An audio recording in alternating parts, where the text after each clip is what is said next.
Hi, welcome back. A little while ago, one of my viewers, Dan, asked me to do a quick video on the bench shear. I used it in one of my videos a few videos ago when I made the drain cover, and he was impressed with the clean cuts, I suppose, compared to what you get from, say, a plasma or an oxy cut, or even an angle grinder cut-off wheel. And yeah, it does clean cuts. My bench shear is probably 20 years old. It's probably one of the oldest tools I've got. I think when I bought it, the only other tools I had were a welder, an angle grinder, and the old drill press there. But it still works just as well as when I bought it, really. Now you can mount it on the bench. It's got mounting feet for that. I don't use it enough to really dedicate a permanent location, so I tend to just clamp it in the vise, and most of the time that works fine unless you're cutting something really thick. It will quite happily munch through 2.5mm stainless. It takes a bit of force on the handle, but it'll go through it and cuts nicely. The blade doesn't seem to deflect out, you know how sometimes on cheap hand shears at any rate, or scissors or whatever, if you're cutting something that's a bit much for it, the blades will sort of deflect and the material goes down between the blades rather than actually getting sheared. These just don't really seem to move. It's nice thick material. Yeah, that's 16mm thick. So what's that, 5/8 like that. Now this one's quite a small one. This is only 100 or so millimeters long, 110, so 4 inches. It's a 4-inch shear. You can get bigger ones, and I think if I was buying one today I'd probably get at least a 6 if not an 8, just because in metalworking bigger is always better. There are a few downsides to it. I think the primary downside is that it's quite hard to get a really straight cut, or a square cut, let's say.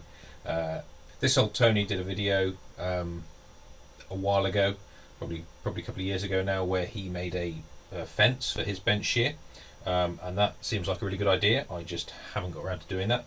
That would certainly make it easier, but due to the way it's probably the curvature on the blade, means that when you start a cut, the metal tends to pull one way or another, and you end up with it going offline. You can, once you get a feel for it, compensate for that to a certain extent, but obviously it's still very much by feel. Newer models have got a adjustable sort of foot thing here. This one is very old, as I said, and this foot doesn't really do a lot. The material tends to sort of comes up quite a long way before it actually stops it. I think it should be a lot lower. I mean, considering that this is only supposed to be able to cut up to, I think it's only rated for 2.5mm. It might be 3.2, which is an 1/8, yes.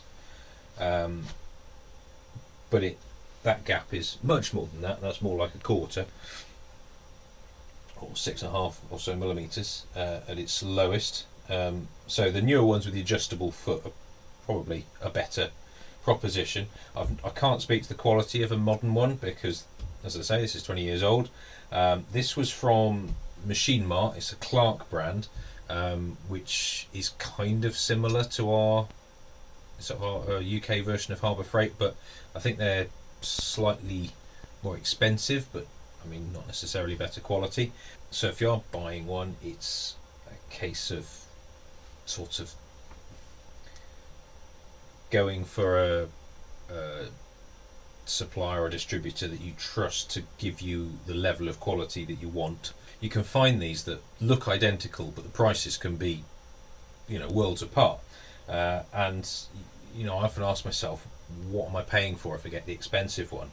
And although the outward appearance is identical, the pattern's the same, it's the quality of the materials, I think.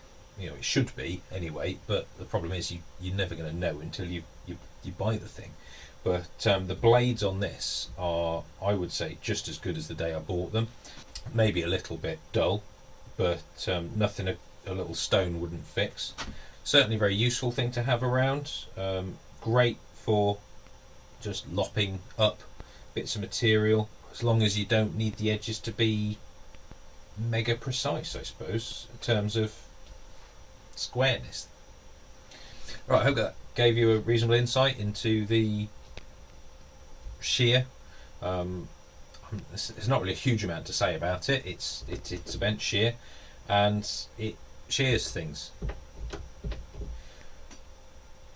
Thanks for watching.